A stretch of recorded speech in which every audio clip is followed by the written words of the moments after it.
especialista em sexualidade e educação e especialista em adolescência. Por que faz sentido eu dizer tudo isso? O trabalho com adolescente sempre te motiva a estar disposto para o novo. O movimento da adolescência é esse movimento sempre desse confronto, da transgressão, mas é uma transgressão positiva. Se a gente encara o adolescente como um conflito, ou uma coisa negativa, ou perigoso, você não consegue estabelecer uma via de comunicação com ele. A minha trajetória de vida, eu sempre consegui trabalhar a sexualidade feminina com a adolescência. E para isso eu sempre tive que estar me atualizando e procurando quais são as novas ondas, quais são os movimentos que a sociedade contemporânea tem. Por isso que eu propus para vocês essa primeira dinâmica, que é do autoconhecimento, mas como que a gente pensa e configura o que é identidade. Quase todos vocês trouxeram muito do que é pessoal, né, conteúdos que são pessoais, porque culturalmente a gente é impregnado para fazer avaliação a respeito dos outros. Mesmo a identidade sendo uma coisa que ficcionalmente a gente acredita que seja aquilo que é mais próximo da nossa essência, que é quem eu sou. Esse quem eu sou nunca está totalmente dissociado de quem eu sou neste mundo que eu vivo. Com todas as regras, com uma cultura que me configura, com todos os limites, com todos os regimes de poder que estruturam as relações.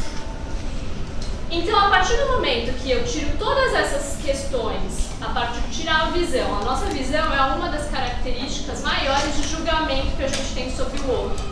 A partir da visão eu avalio, eu coloco dentro de um modelo, de uma caixa, de um estereótipo. Mas mesmo assim, não dá pra gente totalmente retirar essa cultura daquilo que a gente imagina, pensa e avalia sobre o outro. Então, quando vocês trouxeram as falas, é um homem ou é uma mulher, todo mundo, a gente viu que tinha mais corpos femininos, mas ser mulher e ser homem, aí a gente chama uma questão que é o que é ser mulher, o que é ser homem. Outras características, timidez, criatividade, tudo isso dá para perceber no olhar apenas, no contato apenas.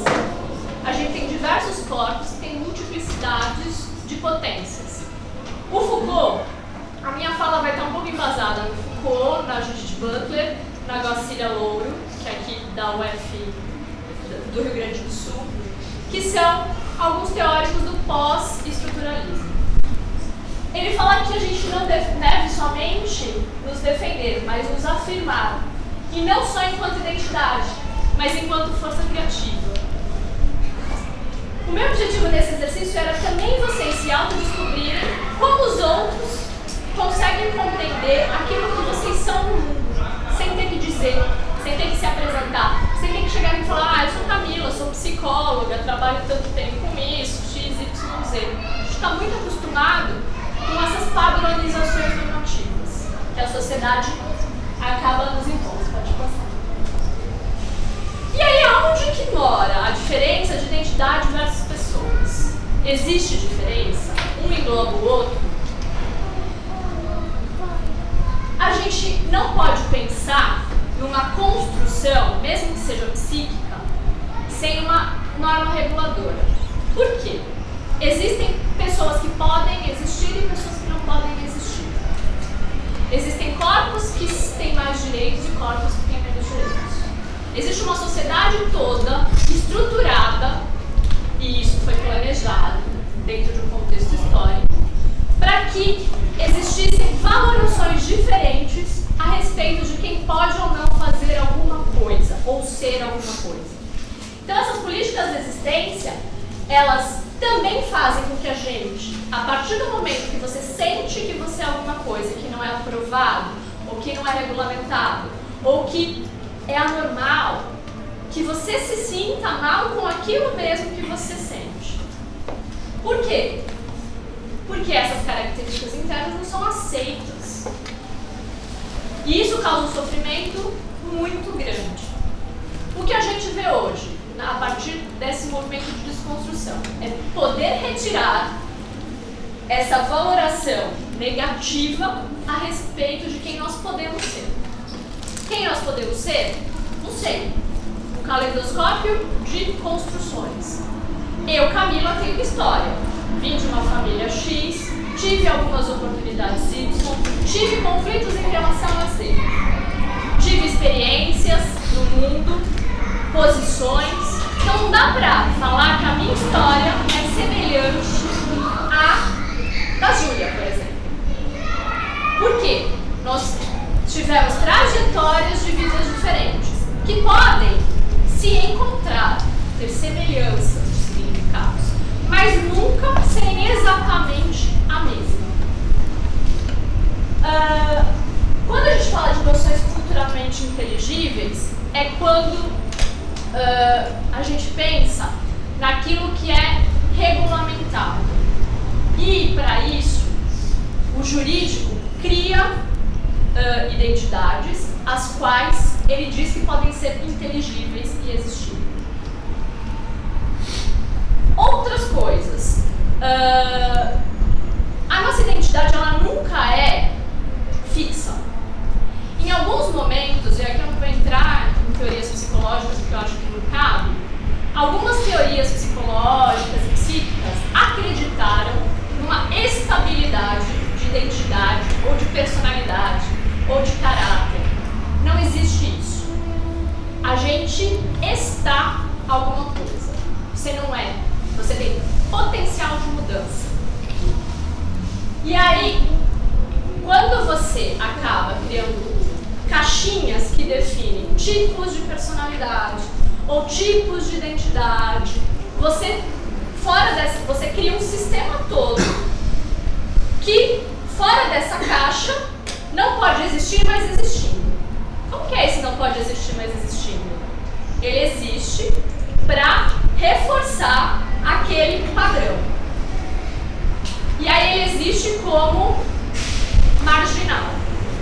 E o marginal ele é sempre pensado, e aí isso foi uma construção também, como pior, ou como menor, ou como inferiorizado. Então isso que o Foucault fala de não podemos considerar a identidade como uma regra universal, é porque ele parte do pressuposto que a criação de binarismos que vão estar relacionados com, por exemplo, o sexo determinado ao nascimento, que genitália que você nasce, por exemplo, se você se identifica com a construção de gênero associada àquela genitália, ou se você, por exemplo, eu sou homem, sou mulher, sou o quê?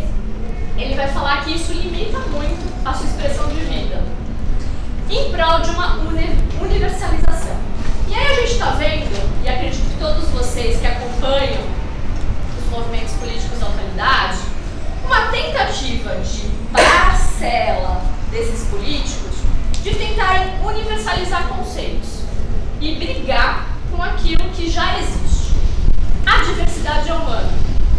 Eu sempre brinco que ser humano é ser diverso.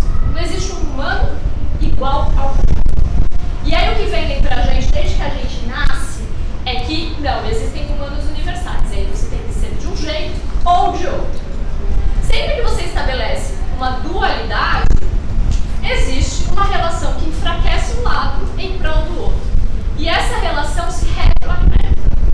Não é a relação de poder do dominado, do submisso, e do opressor, enfim, ela se retroalimenta para significações que servem para manter uma cultura e um regime político de docilização dos povos. Então, em certos momentos da história da sociedade, a mulher foi muito, sim, tolhida de expressão sexual, de expressão na vida pública.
que você precisa saber? O tipo sanguíneo.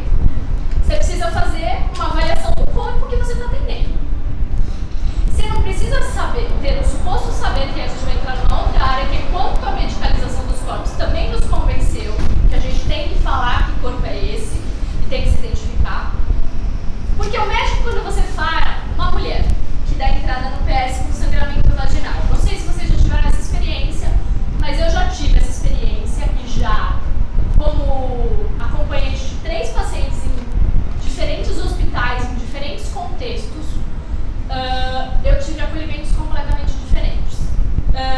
Um deles, uma vez, eu socorri uma menina que estava com um aborto em ocorrência. A gente sabe que no Brasil o aborto não é permitido, então a gente sabe tudo o que acontece para que as mulheres consigam exercer esse direito. E aí ela estava com um sangramento hemorrágico muito forte, enfiei no meu carro e fomos para um hospital público. Quando chegamos nesse hospital público, eu conversei com a médica e falei, olha, o que está acontecendo é isso, isso e isso. Ela me contou. Ela não vai contar para você porque ela tem medo de ser criminalizada, isso é verdade. Não vamos ser hipócritas. A médica imediatamente levou ela para a sala de curetagem, internou a menina, que não era uma menina, era maior de idade, e ela ficou lá internada à noite. A mãe não foi visitá-la, não foi levar roupa para ela. Eu que mandei roupa no dia seguinte, com outras pessoas que foram lá visitá-las, e ela saiu. Essa foi a primeira experiência que eu tive no hospital público, que foi uma experiência de acolhimento excelente, porque ela acreditou naquilo que eu dizia sobre o que tinha acontecido e não desconfiou da mulher. A segunda experiência, num hospital particular, com entrada, com hemorragia, com um aborto também em ocorrência, muito semelhante ao que aconteceu com a outra menina. Só que a avaliação médica foi o seguinte: ah não, a gente tem que fazer o eco, a gente tem que fazer todos os exames, mas você está me dizendo a verdade? Mas, e depois de 4 horas de pronto-socorro, liberou para casa a pessoa com sangramento hemorrágico, sem fazer a curetagem. Por quê? Se fosse um aborto que estava acontecendo, ele ia vir até em casa. Essa pessoa ficou sangrando mais 5 dias em casa. E aí foi procurando um outro médico que efetuou a curetagem. E isso ficou uma marca, porque é um sofrimento, né? E a terceira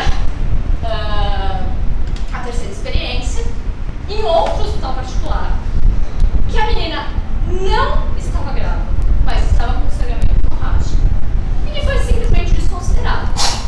Ficou 5 anos no UPS, com todos os exames dando beta negativo. Não foi medicada, foi pra casa. Por quê?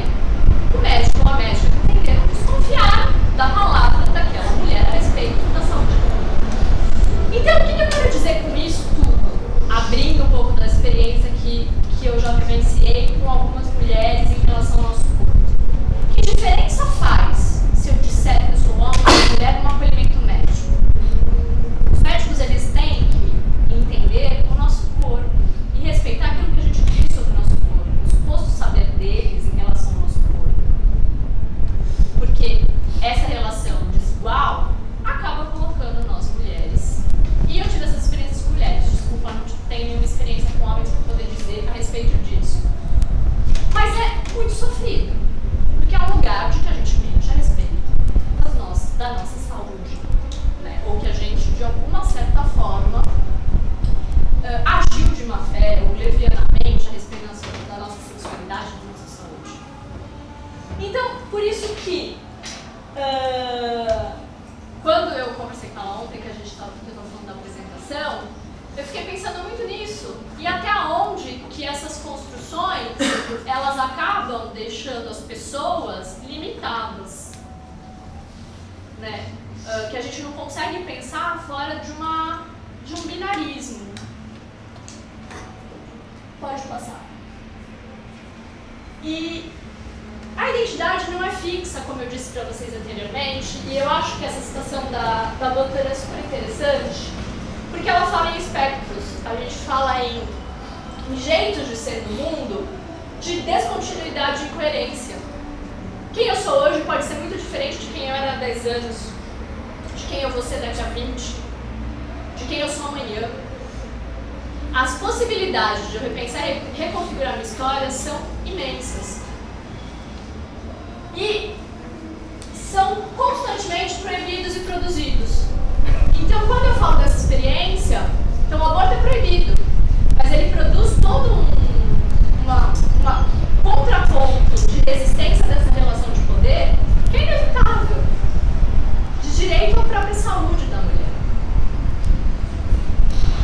E talvez essa ideia de estabelecer linha causal vem tanto com uma ideia de fundamentalismo, não é fundamentalismo, mas fundacional, de ser uma essência, uma naturalização, ela produz essa expressão, esse efeito, por meio de diferentes expressões de desejo e prática sexual. O que eu quero dizer com isso, né? Que em dado momento histórico, a gente juntou sexo, desejo, gênero, casamento, tudo isso, família, costuraram tudo junto pra gente e falaram, olha, isso é um pacote. Só pode existir esse pacote. E aí esse pacote ele é tão estável, tão impossível de ele estar junto, tão impensável no sentido de que foi preciso você retirar as pessoas da vida pública para que esse pacote existisse e continuasse possível, que a gente entende mesmo como que essa relação de resistência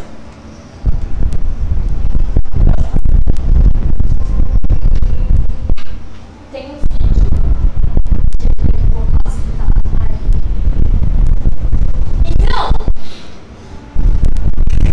essa questão da diferença, ela funciona mais como discurso do que como prática. Eu preciso repetir incansavelmente para que aquele sujeito acredite que ele não tem direito de ser aquilo que ele sente que ele é.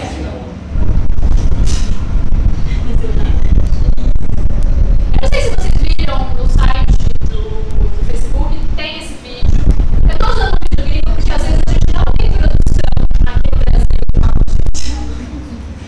a respeito disso, sobre gênero. A gente tem pouca produção e pouco investimento para trabalhar a sexualidade, construção. Então eu vi esse vídeo ano passado e eu achei legal porque ele vai falar do conceito que é esse negócio de quebrar as caixas que eles colocam pra gente existir.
Que a gente, como psicólogo, vem falando assim, sai fora da caixa.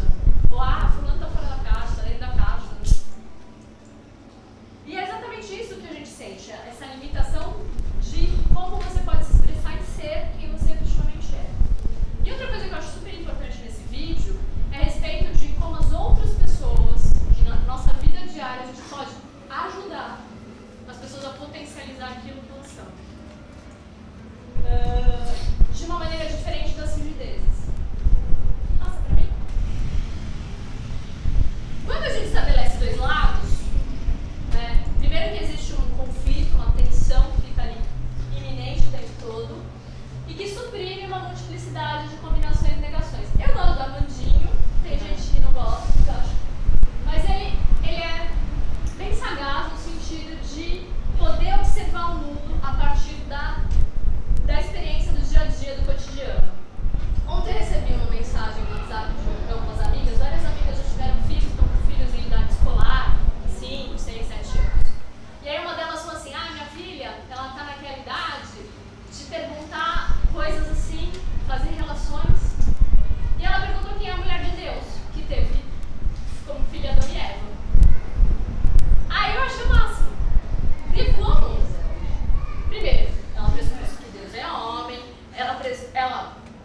pressuposto que Adão e Eva é filho de Deus. E antes de eu entrar em questões de religião, eu falei pra ela, como eu respondo essas coisas, né? Somos em si mulheres desse grupo. E eu falei, olha, você tem que responder de acordo com a sua religião, se você tem ou não, né? Porque aí tem toda uma história. Óbvio que ela falou isso pra mim porque ela achava que eu ia falar assim, né? Da maneira mais cética, livre. Tem diversos jeitos de você explicar o que é família, enfim. Mas como as crianças, elas fazem uma análise do mundo sem preconceitos, baseado naquilo que elas vivenciam, olham e entendem. A gente começa a colocar valor de inferioridade, superioridade nesta fase. 5, 6, 7 anos, eles começam a segregar. E quando a gente não problematiza, não tira eles dessa caixinha de entender o mundo daquele jeito, como se Deus tivesse que ter uma mulher para ter filhos, ou como se Deus tivesse que ser homem, ou como se qualquer coisa relacionada nesse sentido. E aí, respeitando as religiões, cada uma crê naquilo que compete. Eu acho que não é essa análise, mas é o quanto a gente acredita no modelo universal que tem que ser reproduzido em todas as histórias. A religião não deixa de ser uma história também, né? Um jeito de contar uma história. Quando a gente não problematiza, a noção da identidade ela vai ficar fragmentada. Se eu não me identifico com aquilo que foi dito que é universal, então eu tô fora. E aí, quem sou eu? Então eu não existo se eu tô fora disso? E como eu quero me expressar, então eu não posso me expressar dessa forma? E aí que a Butler fala desse truque performativo da linguagem, que é esse discurso que a gente reproduz sem pensar. Quando você sabe que uma pessoa está grávida, você pergunta o que é a primeira coisa que você pergunta? A gente já começa a estabelecer uma caixa, né? E a mãe, não é pior que isso, hoje em dia com os ultrassons com 3D, a mãe que não quer saber o sexo da criança é hojerizada. Como assim você vai suportar o não saber? Como você vai comprar chocolate? Como se... Você vai fazer o quarto? Como assim? Como você vai? A pergunta é, como você vai começar a constituir esse sujeito de desejo, que é o seu sujeito, que você começa na barriga, ser investido de significado para o mundo? A gente esquece isso, a gente acha que a gente começa a ser significado na hora que a gente nasce. Não, senhor. A hora que a mulher engravida, ou que ela decide adotar, ou que o casal decide adotar, você já está investindo naquele sujeito. Expectativas, conceitos de mundo. Tudo isso vai começar a acontecer nesse momento, não é só a partir do momento que você nasce. Porque é isso do como você suporta o não saber. Como você suporta as várias possibilidades. Como você vai saber lidar se você não sabe qual é a possibilidade que vai se mostrar na sua frente? Existe um jeito X para lidar com meninos, Y para lidar com meninas? Jeitos de se vestir? Inclusive, aqui no Brasil a gente tem regras muito claras a respeito de como se vestir. Esse dia eu estava assistindo um episódio de programa de culinária e o Olivier estava lá na Índia. E eles presentearam ele com sari. Sari que chama? Sari. E aí você fica lá. E eles usam sem shorts e tal. Ele não conseguiu. Ele colocou o sari por cima dos shorts. Porque a gente é tão impregnado de que simbolismo é aquilo, aquele, que lugar que eu tenho, que você precisa desconstruir. Eu tenho uma paciente que trabalha com moda e que ela está desenvolvendo uma coleção tentando sair desses estereótipos de gênero. E a professora dela virou e falou assim, não, mas você tem que mostrar a dualidade do personagem. Ela se embasou no personagem da Lili, do filme, como é que chama? A Garota Dinamarquesa. Aí a gente ficou olhando pra ela, olhando pra mim, mas não existe uma dualidade. Existe uma busca para que ela seja quem ela acha que ela é. Não tem uma dualidade, eu não quero ou ser homem ou ser mulher. A questão do filme não é essa. A questão do filme é, eu quero chegar mais próximo do que eu acredito que eu seja. Em 1920, impensável, né, gente? Era completamente patologizado. Internava e fazia essas experiências, dependendo de quanto você tivesse de dinheiro. E acreditem que até hoje a gente tem essa questão, né? Não vamos ser levianos e achar que não existe. Bom, então o que é gênero, né? Puxa, Camila, obrigada. Você bagunçou tudo, né? Chacoalhou. E eu acho que eu tirei aquele desenho do seu Facebook. Se você repete uma mentira durante tempo suficiente, ela se transforma em política. Então a política dos corpos e a política de gênero, ela também é uma mentira que foi necessário ser contada. A primeira noção de gênero, ela veio a serviço de uma adequação daquele corpo que não se enquadrava com ser XX ou XY. Então ele tinha uma genitália ambígua, ou ele na adolescência ele tinha sido designado homem e na adolescência ele menstruava. E aí você criou esse conceito. Hoje ele é um instrumento para que a gente possa analisar como as relações se estabelecem em relação aos nossos corpos e nossa sexualidade. Mas o gênero hoje tem que ser desnaturalizado. Em que sentido? Ele não pode ficar num embate entre feminino e masculino apenas. A gente tem que pensar de maneira diferente. Toda a verdade é inventada. E toda a história de relações pressupõe os dois que estão nessa relação, ou mais. Performático, então a gente expressa aquilo que a gente entende que seja, ou que é possível de ser expresso. E isso gera ambivalência. Nem sempre eu consigo expressar aquilo que eu sou com medo de aceitação, medo de reconhecimento ou impossibilidades. Em alguns países existem criminalizações, por exemplo, no caso de homossexuais. A gente tem visto cada vez mais leis que estão voltando e estão criminalizando o desejo. Gente, mas, pera, tem horas que eu falo, pare e pense, eu trabalho com isso há muito tempo, com sexualidade. Mas tem horas que eu falo, nossa, gente, mas o tempo todo eu tenho que avaliar que ele é não, é uma pessoa que está ali na frente, que eu quero me relacionar, que eu quero, sabe, ter uma experiência gostosa com ele, porque eu fico pensando o que ele faz com aquilo, na intimidade dele. A intimidade, ela foi retirada, né, a sexualidade foi retirada da intimidade, colocada em público, para que a gente pudesse produzir um discurso proibitivo sobre ela, enquanto a gente falava de sexualidade, que a gente pirou. A gente fala o tempo todo de sexualidade, como se fosse super liberal, e na verdade a gente está produzindo proibições o tempo todo. O conceito de gênero está em desenvolvimento constante. O que eu estou falando para vocês hoje pode não servir mais daqui a 2 anos. Não serviu há 20, 30, 40. Então também existe uma necessidade de a gente entender o contexto histórico. De ir lá estudar. Por que a primeira onda do feminismo foi daquela maneira, foi necessário estabelecer que era importante igualdade. Depois, por que foi importante falar que culturalmente somos diferentes.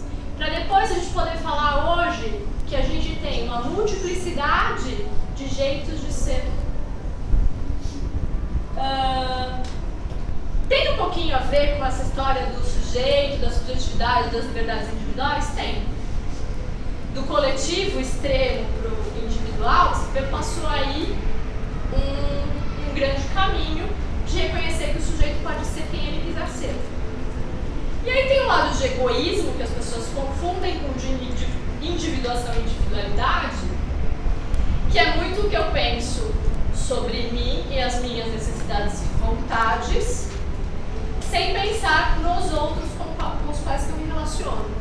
Então não é esta individualidade egoísta, mas é um ser em relacionamento, respeitando ambos os lados. A gente vai ter que se adaptar às novas maneiras de ser, não tem como hoje em dia a gente tá transmitindo a minha fala hoje. Eu fiquei morrendo de medo, eu falei, poxa, dentro do contexto, quando eu falo com as pessoas, eu vou lá, falo, tá todo mundo aqui me ouvindo, a gente pode lapidar, ou se eu fui mal entendida, ou... Agora não, alguém que vai me assistir num outro lugar. Então a gente tem que aprender a lidar com essa possibilidade. E as pessoas acabam se encontrando mais, ou encontrando ressonância para aquelas vontades e desejos de ser, que antes não encontravam, porque era muito separado. Você só existia dentro de um bairro, vou pensar, depois de uma cidade, para depois o mundo global. E o que isso aproxima e distancia as conexões. E não dá mais para pensar em causa e efeito. A gente vive numa sociedade de redes, que tudo está indicado. Né? Existem múltiplos fatores que favorecem que isso aconteça.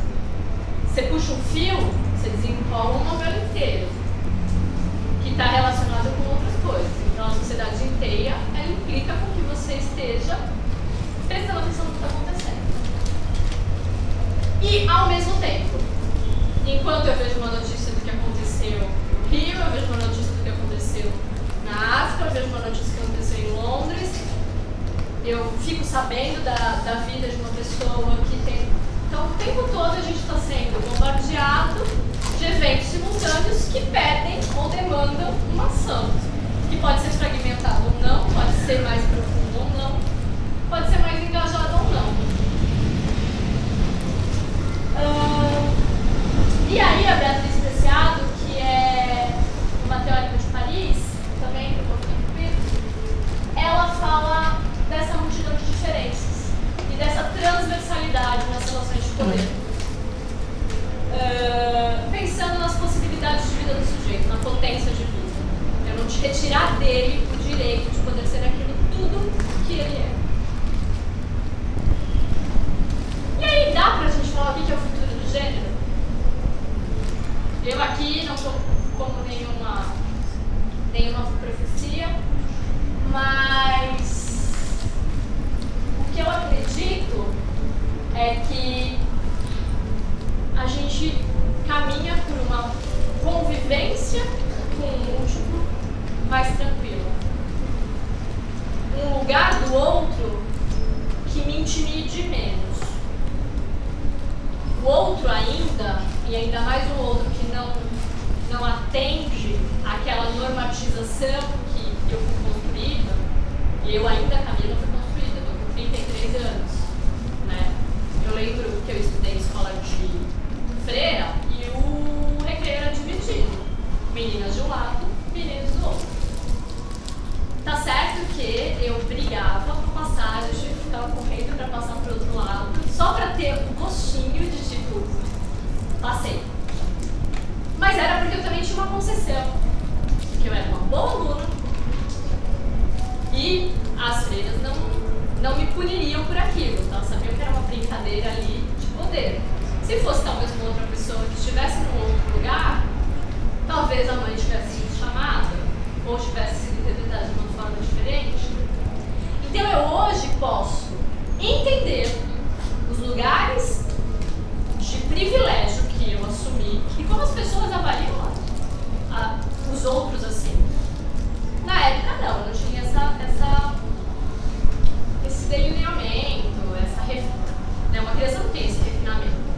Mas adulta eu posso entender e ressignificar aquela experiência, até entendendo que os professores lidam de maneira diferente com os alunos, de maneira desigual, já julgando ou pré-julgando do contato que ele tem em sala de aula, inclusive em relação à sexualidade de gênero. E aí a gente tem um monte de político que quer falar assim, não, mas a gente não pode falar de gênero, o gênero não está aí, né? O gênero está na nossa vida. Não tem como virar e falar assim, não, agora eu vou falar de gênero. Tira gênero, cala a boca todo mundo, todos os professores não falam nada, não fazem nenhuma ação. E aí a gente não reflete a respeito das violências que a gente acaba sofrendo por conta disso.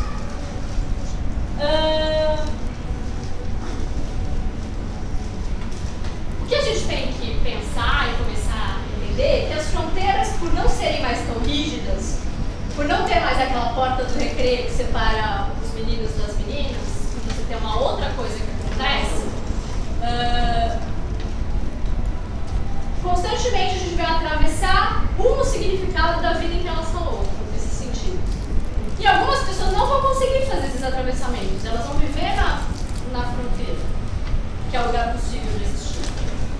Semana passada saiu alguma coisa, publicaram alguma coisa no Catraca Livre, e aí eu quis trazer para vocês. Eu não sei, se alguém souber algum significado que eu não sei, ótimo.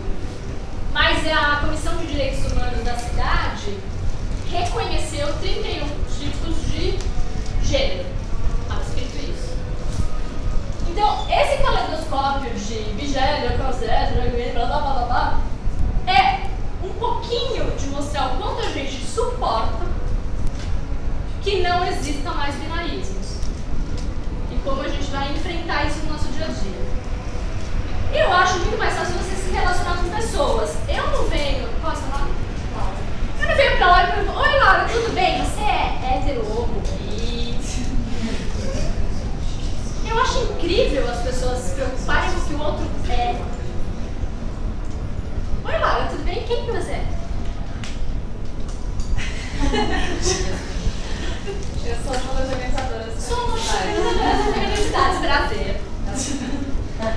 Então, é muito interessante que você comece a desconstruir essa expectativa a respeito de como o outro vai se auto-intitular e como você vai se auto-intitular. Tá? Pode passar.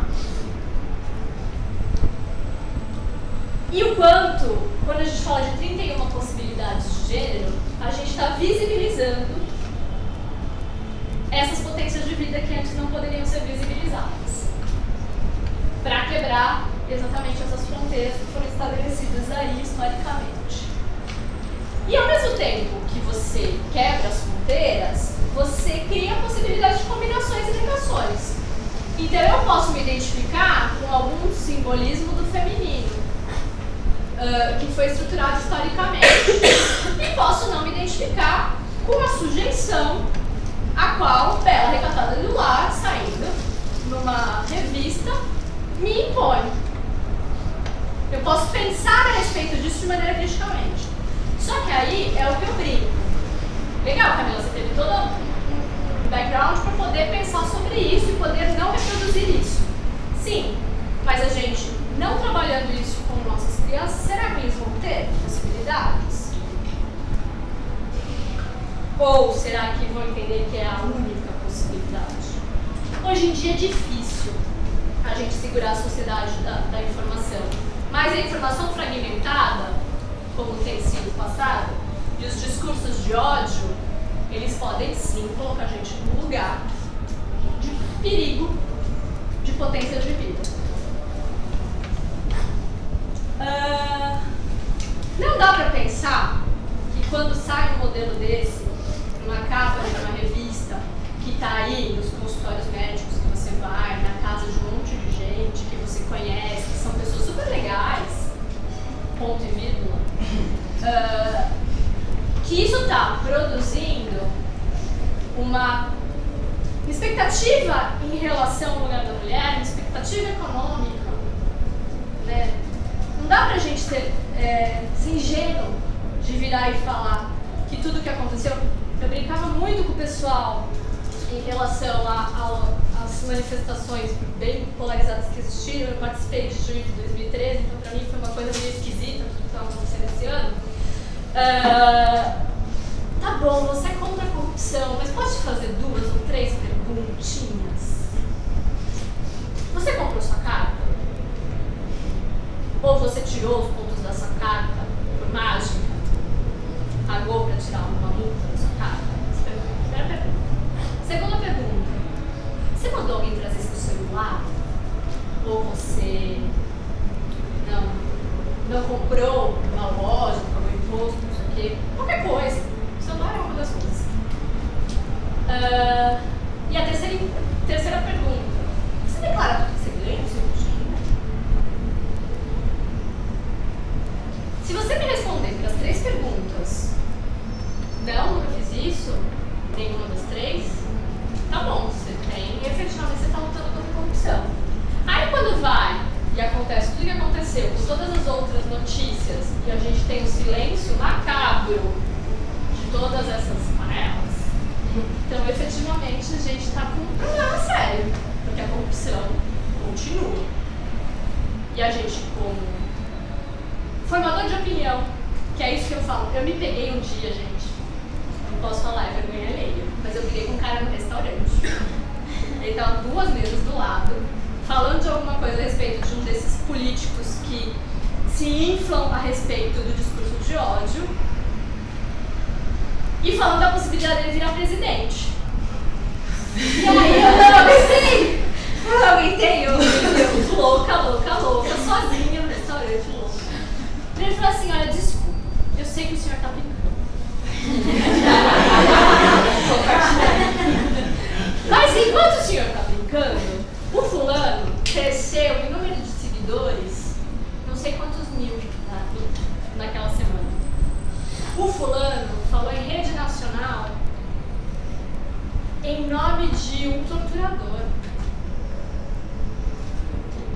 E nós, tanto eu quanto você, temos a obrigação política de lembrar as pessoas do que é essa história que não pode ser repetida. Não dá pra gente brincar com isso.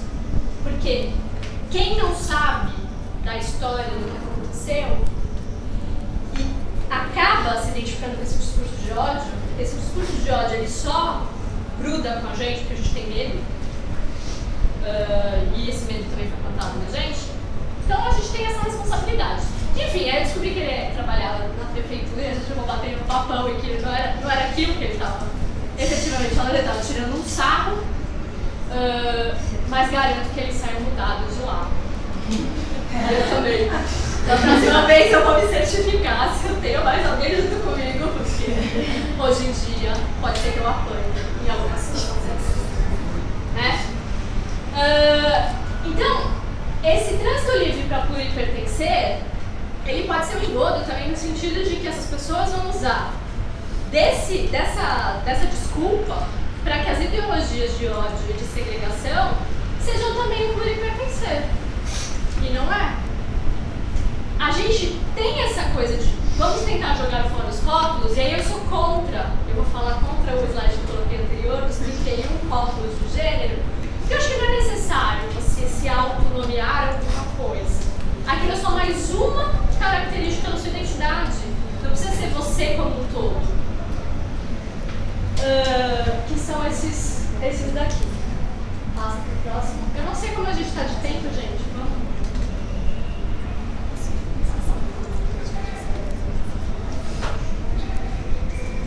E aí, assim, outros 2 conceitos que eu acho que são importantes pensar é subjetividade e autenticidade. Então, quanto eu respeito aquilo que eu sou e que eu acho que eu sou. E como essa subjetividade, ela vai estar profundamente ligada com como que eu vivo nesse mundo fluido hoje, como eu suporto o instável, o possível, a rapidez. Então, eu tenho visto cada vez mais as pessoas chegarem muito confusas, muito aceleradas no consultório, porque o nosso tempo interno, o tempo interno é diferente do tempo que acontece, nosso tempo lógico é diferente do tempo que a conectividade nos traz. E às vezes isso cansa tentar acompanhar. A gente pode até adoecer em relação a isso, a todas essas mudanças. Às vezes as pessoas falam, nossa Camila, como você sabe se está mudando? Você falou lá e não sei também, às vezes eu não sei, às vezes eu falo para tudo que eu quero descer, eu quero dormir hoje. Eu quero ver o que está acontecendo. Porque a gente entra num ritmo tão acelerado de mudanças e tentativas de se adaptar a essas mudanças que não consegue. Agora, eu já tenho falado isso há muito tempo. O irmão morreu. Quando o paciente pra mim chega pra mim, eu falo assim na sessão: e aí, como foi essa semana? Normal. Normal como? Eu sou normal. Aí eu falo, eu não. Eu não sou nada normal. Então o que é normatizar? Como que o seu normal é mesmo normal que o meu? Hoje não. Já é um confronto em relação às expectativas. Essa questão de classificação não faz sentido. Eu preciso me relacionar com você. Quem é você que está aqui na minha frente? O que você sente, o que você sofre, o que você precisa que eu te ajude? O que na nossa relação a gente pode mudar alguma coisa? sempre brinco com os meus pacientes disso. O que funciona é essa relação. A técnica, tudo que eu trago é só bagagem. Confrontar essas hierarquias do senso comum. A psicologia social ela fala muito de como se constituem essas hierarquias. Então acho que é legal pensar nessas reificações de lugares, de adjetivos. E a questão da alteridade, que o outro é um outro, diferente de você. Ponto. Como que eu lido com esse outro que é diferente de mim? Podemos ter convergência porque ele é diferente. Próximo. Eu vi essa foto também no Facebook de um amigo. Eu sou louca no Facebook, vocês já viram, se vocês postarem alguma coisa que eu acho interessante, eu vou baixar e postar. Eu acho que é um banheiro que tem no Sesc Pompeia. Eu acho. Mas basicamente é a desconstrução do que é e para quem é. A gente postou um texto no Facebook do evento que é desse ponto eletrônico da Box 1824. E eu acho que o que é interessante desse texto? Ele tem uns conceitos errados, por exemplo, o conceito de sexualidade dele está errado, mas não compromete em nada o resto do texto. Mas ele torna palatável essa multiplicidade de sentidos e as desconstruções das verdades que eu não tinha visto ainda de uma maneira mais simplificada. Porque, gente, eu fui reler o livro para trazer para vocês e anotei um monte de coisinhas. Mas é pesado, é denso, requer, sabe? E lá no texto está mais palatável. Então, se vocês quiserem ler, isso está lá no texto. Mas, basicamente, que a gente vai lidar com seres humanos. Vamos pensar que tem pulsões, sentimentos e peculiaridades. Pulsões é desejo, vontade de vida. Né? Não vamos ligar isso à sexualidade. A pulsão sexual me move. Tá bom, fez sentido, Freud, lá. Mas é o desejo de vida, né? O seu devir. Com jornadas individuais que te representam. Não me representam enquanto eu te represento. E cujo, eu não gosto de caráter, mas tudo bem, caráter se constrói pelos aprendizados que ela carrega das experiências que viveu. E foge de qualquer recorte seco fornecido por uma etiqueta demográfica. Qualquer diagnóstico, qualquer coisa, ele não te representa na totalidade. Então, pra que brigar com isso internamente? Próximo. E aí vem o conceito de multitude, que aqui no Brasil a gente chama de multidões. Eu gosto mais de multitude, que eu acho que é mais bonitinho do que multidões, porque multidões fica lá, um aglomerado de gente, né? Mas é um aglomerado de possibilidades. Todos nós somos possibilidades. Então a gente nunca é, a gente sempre está sendo, né? Que por assassinou o português agora, Camila, é. Mas a gente está sendo. O que está sendo possível hoje eu estou sendo, gente. Isso é a visão pós-estruturalista. Ver uma identidade com pessoas de maneira singular. Não ver só a identidade, mas a pessoa de forma singular. E com essa diversidade e interdependência. O conceito de interdependência é o mais difícil da gente entender. Porque como é essa história de depender dos outros ao mesmo tempo que eu não dependo? Porque ora eu dependo, ora eu não dependo. Ora eu quero ser cuidada, ora eu posso cuidar. Ora eu quero amar, ora eu não quero amar na minha prioridade. Ora eu quero estar junto, ora eu quero estar sozinho. Então essa é a interdependência, é o poder ir e vir. Não os dois extremos de dependência absoluta, porque eu dependo dela para existir, ou da independência absoluta, eu não dependo de ninguém no mundo. Tá? Esse jogo de interdependência, eu lembro que é um conceito que quando estava estudando psicologia veio, a gente ficava assim, interdependência. Era algo que a gente repetia, era quase que fosse uma bíblia. Todo sujeito tem que ser interdependente, todo sujeito tem que ser interdependente. Tá bom, mas o que é ser essa interdependência na nossa vida cotidiana? Né? O quanto a dependência afetiva me amarra em relações violentas?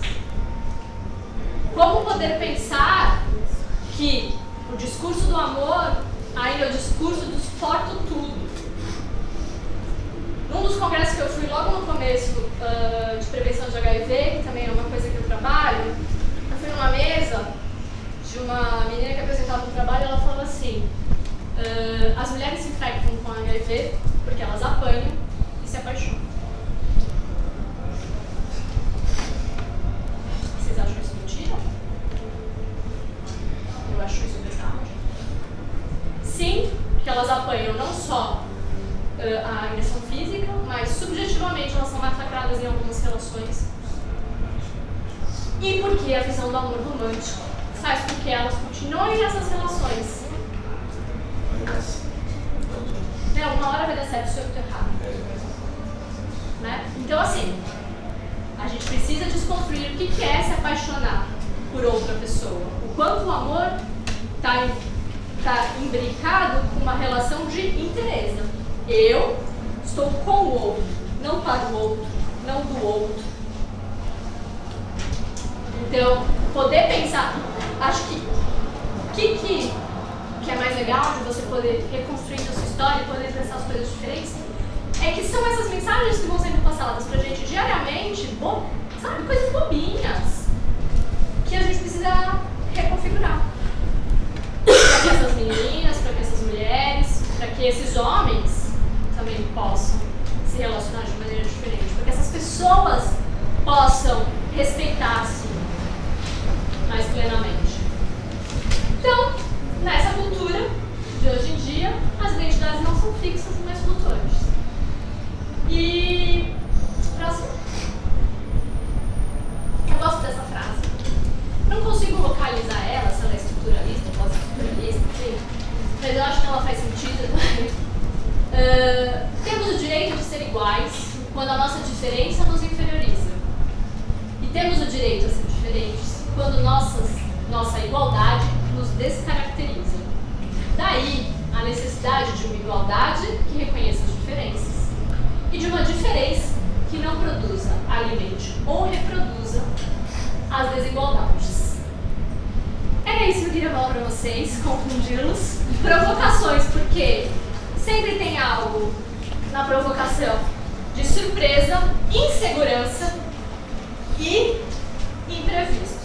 Eu não gosto que ninguém saia sem nenhuma coisa que fica ali, ó, mobilizando fermentando ali dentro. Então, a ideia era que vocês carreguem um pouquinho de dúvidas e nada é fechado. Então, eu estou aqui para aprender com vocês. A gente vai abrir daqui 15 minutos, um intervalinho, acho que para todo mundo vai muito bem. A gente vai fazer uma roda de conversa daqui 15 minutos. Tranquilo? Você quer apresentar o Feminicidade's antes para o pessoal não deixar o... Tá bom, então 15 minutos de pausa e aí a gente volta aqui. Se tiver alguma dúvida, eu estou aqui à disposição. Obrigada.